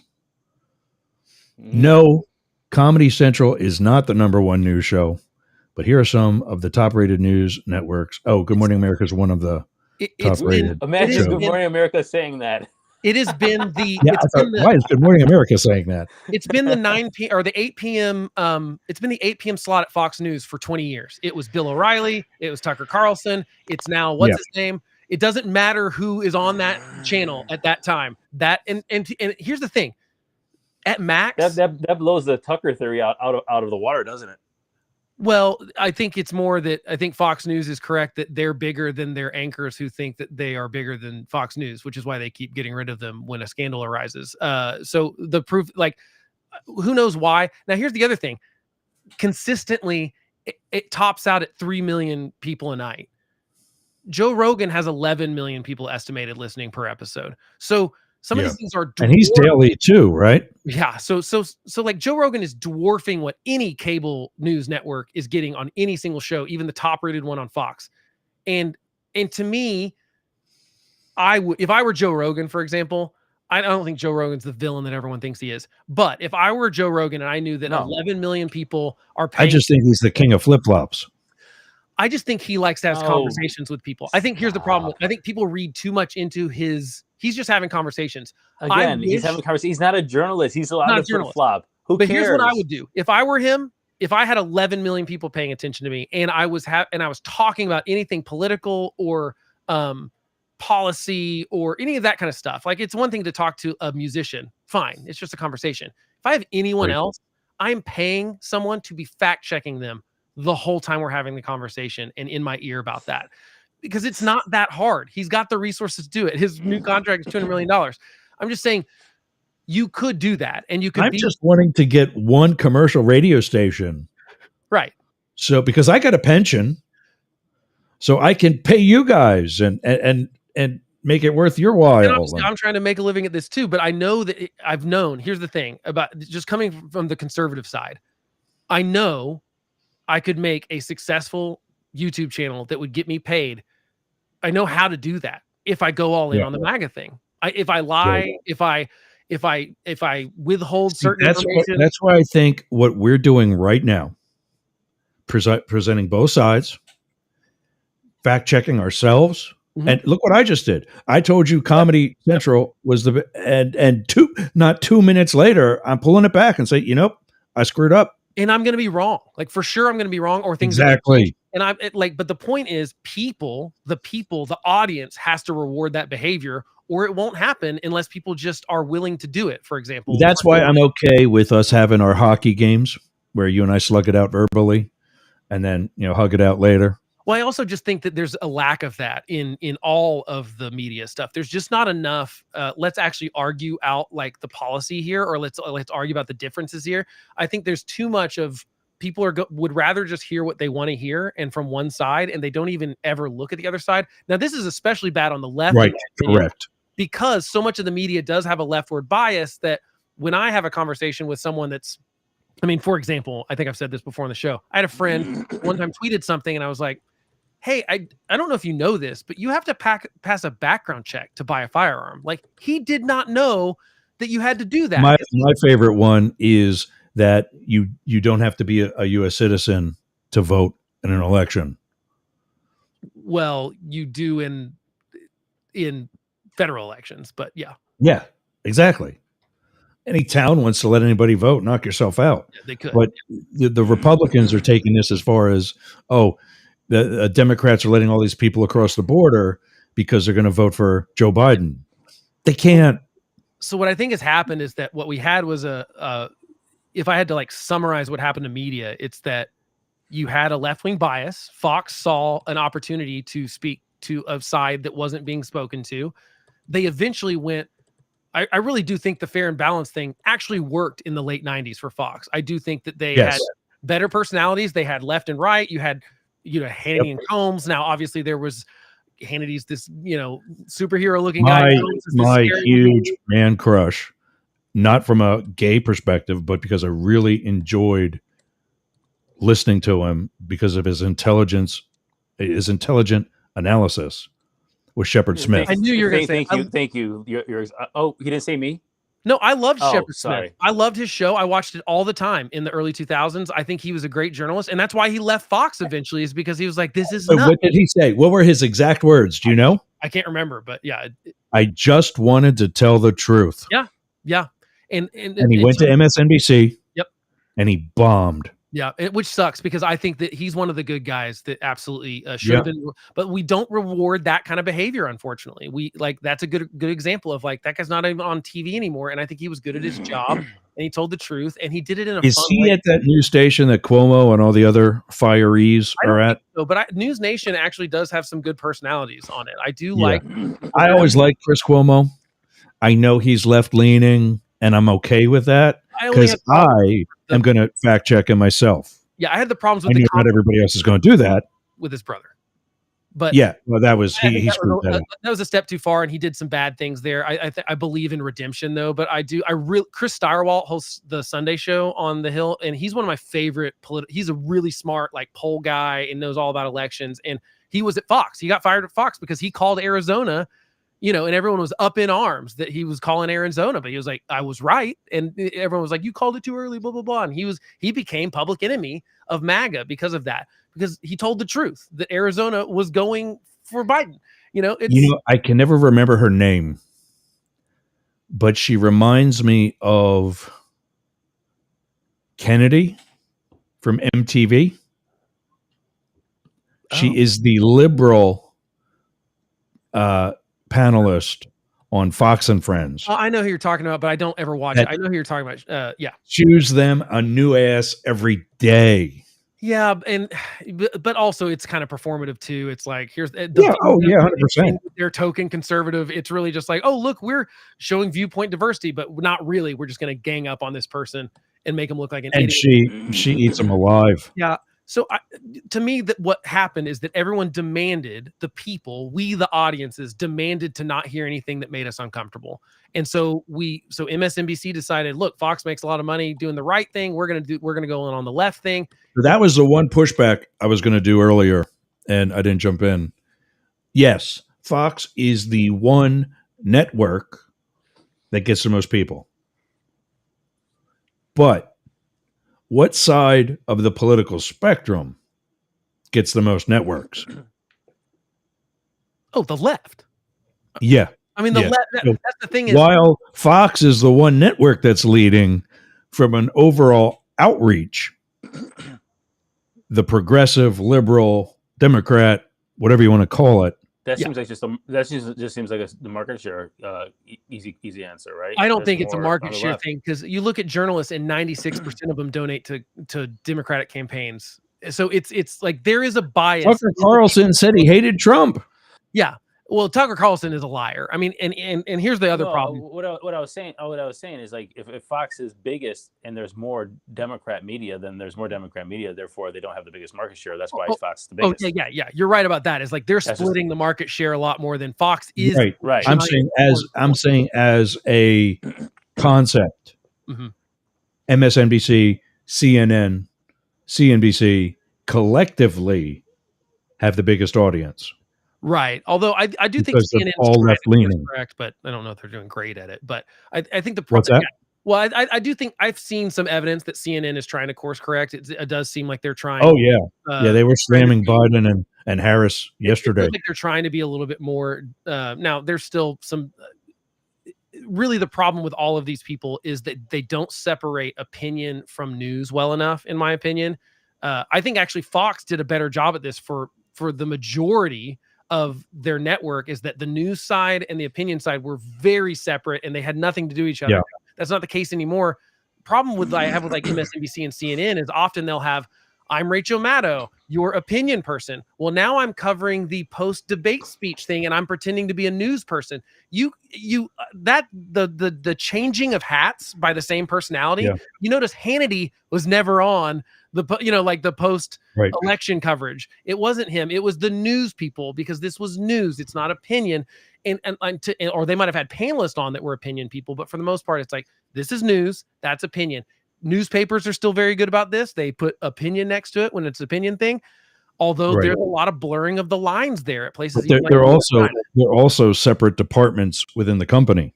Right. They don't cross over. Although there's example, influence. One of the, and I got to actually do this. I got to take a break. One of the commercials I was going to play was the one that I played before for the podcast, The Whistleblowers. Yeah. The guy that hosts that podcast is the guy who wrote the op-ed to the New York Times, right, about the inside of the Trump administration, and he was anonymous, correct? And what he said when he went to his contacts to make that happen, what happened was the editorial board made the rare decision that, okay, we'll do this anonymously and we'll protect him. The news side started trying to dig into the editorial people and was working against them to get the scoop on who this was from the same newspaper. Yeah. So to me, there's a lot of incestuous stuff. There's a lot of but people have to demand it. If you want better local news, you got to pay for it. If you want to reward, that's what we're doing. You got to reward people for telling you the truth, even if you don't like it. Exactly. Or you'll get left. All right. 1490 WDJY. Nope. WWPR. Sorry. 1490. Maybe if I read it, off the thing that's right in front of me. 1490 WWPR, Yerg's Radio, Rainbow Radio, and the rest of the Mastiff Media Network. We'll be back as soon as I get the right video up. We'll be back after these words. From iHeart Podcasts. What the hell is going on in here? Everyone has their limits. I'd never confronted a situation like this. The numbers were being inflated and lied about and conflated. I just thought it was just a really terrible, immoral thing for him to do. A line they won't cross. I was stunned, and I just said to him, no. We're killing people. What exactly are we doing here? I remember him saying, in this 007 evil villain kind of way, this is the beginning of a process. You may never have to face that decision. When you find yourself at that line, thoughts racing, hearts racing, emotions are all over the place. They could be harassed, they could be imprisoned, they could be killed. Somebody needs to just, for once, give everybody the whole truth. I'm like, this is evil. And the only person who can sound the alarm is you. She folded it up, put it in her pantyhose, and walked out of the building. Yeah, I really am the world's dumbest criminal. These are the whistleblowers. I wasn't just going to sit silently by. I was told, you take your questioning black self and get it on up out of my facility because you're trouble. The message is, if you are disloyal, if you speak out, you will pay. This is what it's like when the president decides he wants to destroy you. Bad things are going to happen to him. You're an anti-American. You are a disgrace to our country. He should be prosecuted. When power corrupts, conscience is the last line of defense. Is it ever too late to do the right thing? We talk about institutions, but they're really about individual people. The responsibility drops in everybody's lap. I'm Miles Taylor. The Whistleblowers premieres Thursday, July 13th on the iHeartRadio app, Apple Podcasts, or wherever you get your podcasts.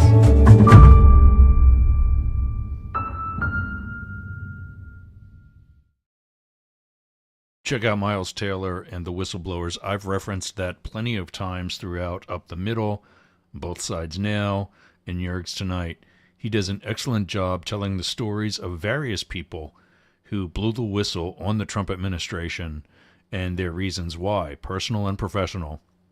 as well as the consequences that these people paid to get the truth to the public. Check out The Whistleblowers on Apple, iHeart, Spotify, or wherever you get your podcasts. The July date that he mentioned is from 2023, and season 1 is complete. It's excellent, and it's still very relevant, probably now more than ever. So I certainly recommend that you give it a look. See you again.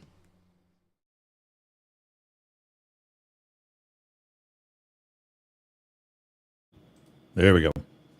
Hey, so one other question for you. Is your neighborhood flooded with gyms that no one goes to? Are you tired of the same old unsuccessful training habits? Build your momentum with the Momentum Fitness and Wellness Center.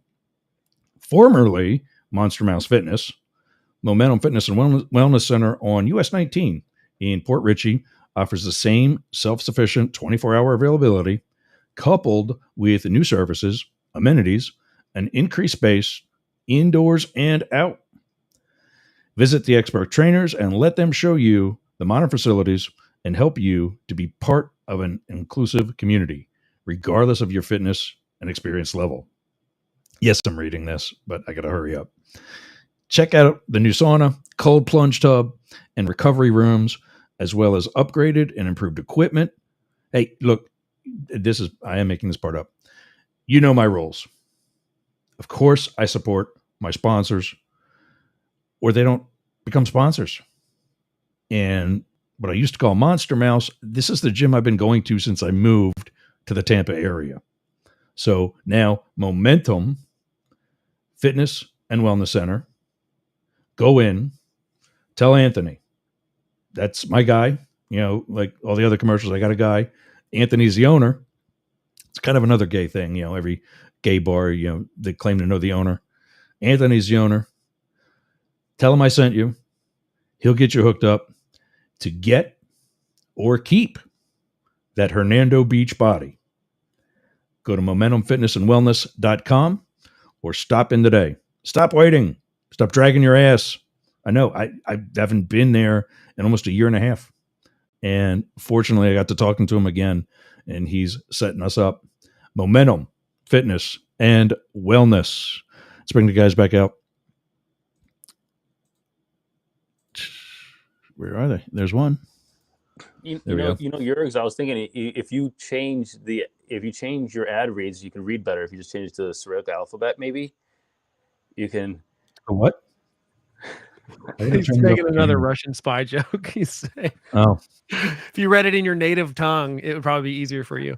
Yeah, you know, I did that for an air check to send to some of the commercial stations around here, and I actually sounded really good. I should have played the air check.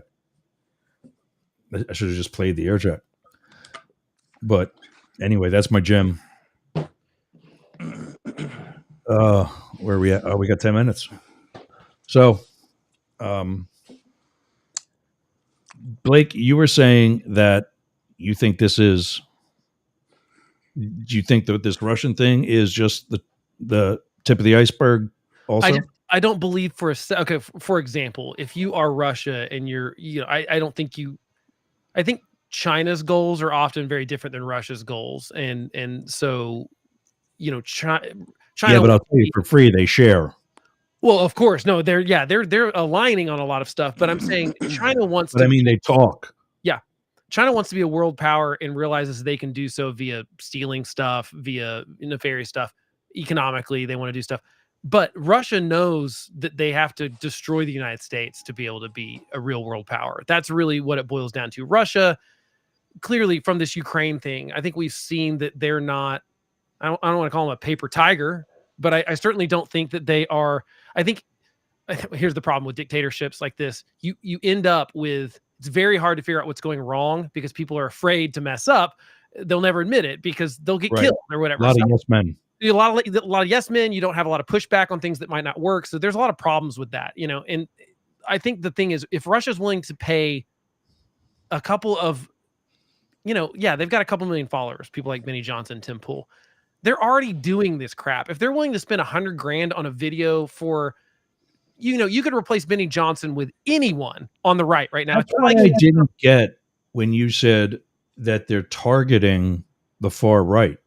If the far right is already there, shouldn't they be targeting the independents? Well, I think that I think it's to sow more discord. I think it's to sow more distrust in everything. I think that's one reason they're going in on the right stuff. I think Putin's saying that he wants Kamala to win is an interesting thing because, like, the truth be told, as much as Donald Trump capitulates with his mouth and the words he says to Russia, the truth is the Trump administration was tougher on Russia than the Obama or the Biden administrations have been, and with sanctions and things like that. It's true. If you look at it, like he was tougher than Obama was on Russia, as far as sanctions, as far as all that kind of stuff. His administration was. Now his words and the way how did those sanctions work out for us? Well, I mean, I think they Did were he still go into Ukraine. Well, I'm not saying they. Is he still holding gas hostage throughout Eastern Europe? To be fair, he went into Ukraine when Biden was the president. Trump wasn't the president when he went into Ukraine. So I'm just saying, like, I'm not going to blame Trump for the Ukraine invasion. I mean, I will blame Obama for his red lines, like keep moving the red lines, whether it was there or in Syria or other places. And foreign policy is complicated. My point is that I do think Putin, as much as he likes Trump, like saying he's the good guy, I think he knows that the last Trump administration was tougher on Russia than the Biden administration, or at least the Obama administration was. And, I think that matters. Now, I don't necessarily I don't care what he says about it. My point is that I think he wants the fight. I think he wants us fighting. I think he wants people to distrust the election system. I think he wants people to distrust media. I think that all of this is a plan. If they're willing to spend $100,000 for like I said, Benny Johnson, I could do what Benny Johnson does right now and be famous on YouTube because it's not hard. You just lie to people. You be as exaggerated as possible. You mispresent the facts. It's all outrage. It's all conspiracy. It's all, anyone can do that. There's nothing original about what Benny Johnson is doing in that regard. What are they paying for people that do have real influence? Like, if we don't think Russia is paying for this on, like I said, college campuses or in other media or in government itself, now, obviously, it's a little harder for Russia to get away with that than China, just because we had a Cold War for so long that there's, I think, more of a natural distrust of Russians than there is of Chinese people. When I say Chinese people, I mean from the government, or, when an aide has parents in China, maybe that's worth looking into a little bit more than if they're just, of Chinese descent, but American citizens. Don't have so I got to give you some kudos because I just pulled up a quick search. Which recent president was tougher on Russia? He was, but no one knows. The New York Times, PolitiFact, CNN, they're all pointing to Trump. Yeah, the administration was tougher. Matt, let you wrap up with the. We had like 6 minutes left, so because Blake took the past 30, we'll let you say something quick. And what am I saying? I don't. What am I saying? Anything. Wrap up. We got 6 minutes left. We've been talking about spies all day, so I've got a question for you, Matt. If you want to expand on it for a couple minutes, we briefly touched it last week. Trump's NFTs, his digital trading cards. Is it a total grift, or is there any there of this actually potentially being a valuable thing? No, man, it's a total grift. Okay, that's what I feel about it. But I mean, but then value. But I mean, come on, value. It could be, is dependent on if he wins or if he loses, and you don't know. But I think it's just a grift. Does it? I would assume that this is the case because he's done this once before. These sort of NFT digital trading cards is what he calls them, because obviously none of the old people that are buying them. But as you add more, doesn't that devalue the last round of them? Right? If now there are like 9,000 of them, as opposed to there were 4,500 before, now there's 4,700. Doesn't that devalue them as you add more to them? It'd be like if there were 10,000 Michael Jordan rookie cards out there, they're not worth as much, right? Sure, but sure, yeah, exactly. I mean, but who cares? Well, I was just wondering because demand thing. I thought maybe I was being too. I did in that episode last week. I ended with like that being such a grift. And then I was like, well, maybe that's not fair to call it a grift because it's. I don't think it matters. I mean, look, the guy is selling flags and hats and signs and steaks and shoes and they all are. NFTs. I just was Who on the site. cares? You know, that He's stuff making from money Deemer, off of this. Is what from he's Deemer. doing. He's making money off of it. From Harris too. Yeah, All there's something that feels really gross about selling people $100 digital trading. Bible. Oh, and the Bible bothered me But worse. why? I don't understand that. Like, he's running a campaign. It's kind of digital swag. I mean, what's the difference between that and a hat and a shoe and a shirt? I'll tell you the difference. Relevant to what you do in a campaign. Gold sneakers, Bibles with the Constitution in it. Like, you're trying to tell me, NFT is the line, but the Bible and the shoes and that was Bible, not. No, here's the line. Oh yeah, it totally was. The stuff you can buy on Harris's website. Blake. The stuff you can buy on Harris's website is going to her campaign. Right. Not to her. Stuff you buy from Trump is going to his Trump is going to Trump, account. not to the Trump campaign. Yeah. It's going to Trump. That's going to his legal fees. That to me is the difference. Is it going through a PAC or directly into Trump's pocket? No, it is like, in fact, the whole disclaimer on the site is like, this is not part of the campaign. This is not. It is just the Bible thing was just going to Trump. The NFT. There you go. All that stuff is Trump. I mean, well, then you answered your question. Obviously, it's a grift. It's not a campaign thing. I thought it was a campaign thing. No, it's not. That to me is like just really don't like it. Matt at dailycryptonews.net. You get the Daily Crypto News every day. What kind? About like 10:30 it comes out? Yeah, around there. Yeah. And also you can get them at info@deemerforcongress.com, 7th District of Ohio, right outside Cleveland. We're still looking at trying to get a bunch of stations there in like the next 2 months. Blake, you can get him at blake@thehomelessconservative.com. Weekly video, lots of shorts. I see them a lot. And then we've got to talk about, I know, Matt, you're going to be busy, but we got to talk about Election Day, because by then I'm going to be on at least 6 more stations. And there's going to be, I'm putting an ad campaign out next week. So yeah, if you're not doing anything live yet, that'll be a time. We got to partner up this time. Yeah, I don't know what I'm trying to plan out my next 2 months next week, actually, because I feel like I need to plan ahead. Yeah. And then you can get us all news at yergz.com. Yeah, news. I'll go watch Party with you guys. Why not? At yergz.com. You're going to be at like your headquarters party and whatever. No, I do that by myself. I don't go to around the people on election night. When you're running for Congress? Yeah, no, I don't. I feel like you should. No, I don't. How do you tell people you won? How else does everybody else know? Well, but I think, here's the thing. I feel like you should have a celebration either way, because win or lose, I think it's a huge undertaking. It's great work. Campaign. You pointed out who these asshats are. You should have a party for the people that helped you with that. I think no matter what. But you do you. 1490 WWPR, Yergz Radio, Massive Media Network. That's it, guys. Have a great weekend. I'll see you all on Monday. We'll see these two next week and throughout their own shows during the week. Thanks for joining. And key that up. There we go. All right. See you guys later.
This has been a Mastiff Media production.